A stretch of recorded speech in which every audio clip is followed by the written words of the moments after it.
day and welcome to HTMi's podcast. Today we have the pleasure of speaking with Dr. Burgess, Academic Advisor to HTMi, on the topic of public speaking. Dr. Burgess, lovely to have you with us again. Thanks, Anthony. So tell us, what is the whole buzz today about public speaking skills? I think there's a realisation, Anthony, that an effective speaker can actually win the hearts and minds of either their staff, their public, their potential public in terms of a sales pitch. And it's crucial for students to be able to do this confidently, eloquently, passionately, in terms of representing their organisation to those publics. So what does a student need to prepare themselves for public speaking? Do they need to develop certain skills, attributes? I think it's about skills. I think it's about learning the ABC of doing it well. There's a real danger at the moment for me of students wholly relying on PowerPoint and seeing that as the key way forward in addressing people. And that for me is just one of the props that's there, and it can be a real danger. So what advice do you give to a student to develop their public speaking skills? You know, when you put a student in front of a group, a classroom, in front of 200 people, you know, at first, of course, it's a bit nerve-wracking. How do they overcome that fear? I think by excellent preparation. It is a performance, and therefore they've got to prepare for that performance. They've certainly got to hone in, first of all, on the audience, the people they're speaking to, why they're there, their level of understanding of the subject, their age, their sophistication, and clearly understand the purpose of what they're saying and why they're saying it. What sort of outcome do they want from their presentation? And to clarify that before they start actually structuring the presentation itself.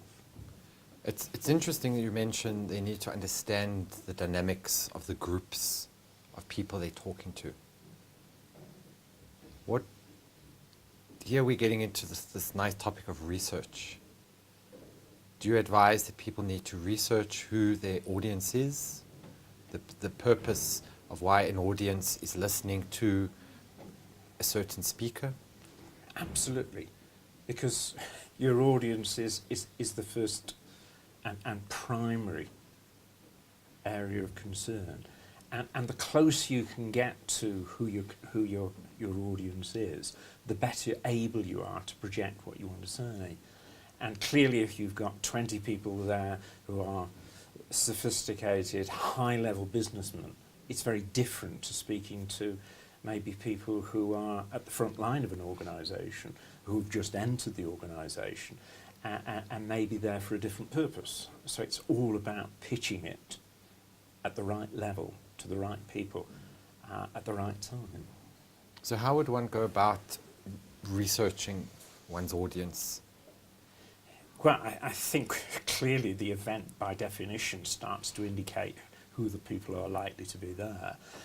And one tactic known from some speakers is to physically mingle with the audience, so they've got an appreciation of who they are or where they're from. I think if it's a completely unknown group, you can go to the organiser and say, who are the people here today? Let me have some profiles, and take it that way. So do you think, you know, you mentioned this mingling between Just one speaker technique, that is. of audience. Would you say that's more effective than just standing at the front of a room for the duration of one's talk? Clearly the actual performance element, one needs to be visible at the front. My point about mingling with the audience ahead of this, of the presentation or the talk or whatever, was to try and identify exactly who's there and what their issues are, maybe what organisations they come to, and so on. Let's talk about cultural diversity. Yeah, yeah. Would you say this is an important element of public speaking, something a speaker needs to be aware of? Exactly. First of all, language capability.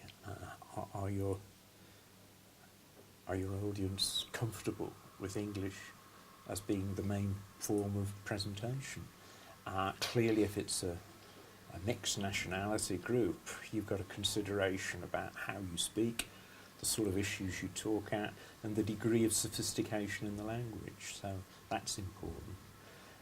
Clearly, the other cultural issues would also warn you against saying things that might appear to be discourteous or rude or even offensive if you weren't aware of the people who were there. Do you think humour could play a part in public speaking if it's called for? I think so. Personally, I find it useful to use humour. First of all, it relaxes me if it's successful. It also relaxes the audience. And in that sense, the more you can do that, the more you lessen the tension and the stress that may be around.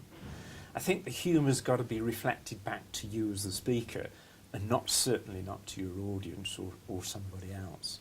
So yes, it's a matter of maybe pointing fun at yourself and making some humorous remark that way, which then in fact allows the presentation to move forward. But I suppose even with using humour, one would need to be aware of the cultural diversity of the audience. How are they going to react? You know, they're taking it in a negative, or they're taking it in the way it was intended originally. Exactly. And again, it's back to the whole purpose of why you're doing the presentation. Clearly, humour in some presentations would be totally inappropriate. Now, of course, many people focus a lot on public speaking, on the actual speaking skills. Many experts say public speaking involves more than just speaking. It involves one's behaviour, one's posture, the way one dresses for certain... Exactly. Would you agree with that? Absolutely, yes. It's all about performance, about how the whole presentation is put together. It's about the use of eye contact. It's the use of pause. It's also the use of maybe grammatical issues. Capturing a phrase and using that phrase as a theme through. We remember the Obama inauguration speech of "Yes, we can," or the Martin Luther King's speech of "I have a dream."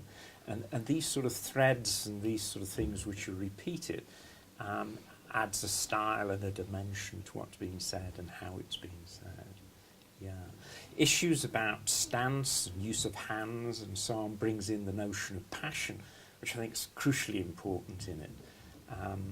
I think any individual who's got anything worthwhile saying needs to say it with a degree of commitment and show their involvement and commitment rather than being bland and not involved.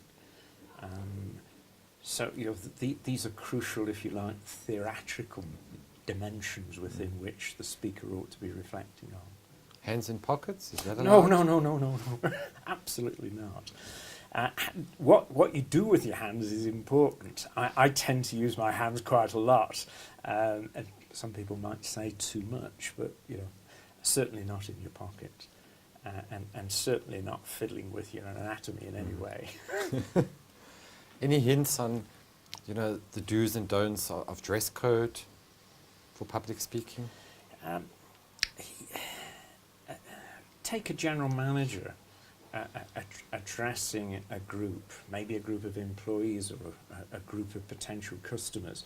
They are in that situation representing the organisation. They are the organisation, and therefore the style, the dress has to go forward. We can think of many military figures who've used public oratory, and their dress, be it battle dress or whatever, is important. So I think people have got to think about the whole notion of dress and how it comes over. Maybe ladies have to think about makeup and hair and like, because this is what people are seeing.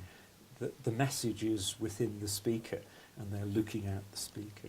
So I read a report a while ago, one said one should, with a gent for example, one should focus on the face and not really on your tie.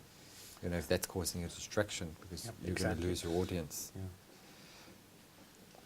Any advice for people when they're actually doing the speaking, you know, and they're feeling very, very nervous, how to quickly overcome that nervousness so it's not felt by the audience? I think avoiding alcohol, caffeine, an excessive meal before you speak allows also to quell the things that are caused by those things. To try and get into your stride quickly and easily. Many people take deep breaths before they actually go, inverted commas, on stage or the presentation starts.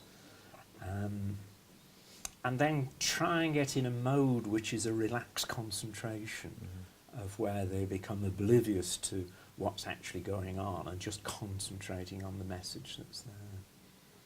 Well, thank you very much, Dr. Burgess. As always, it's a real pleasure chatting with you. Hope that's been useful. Most definitely. Thank you very much.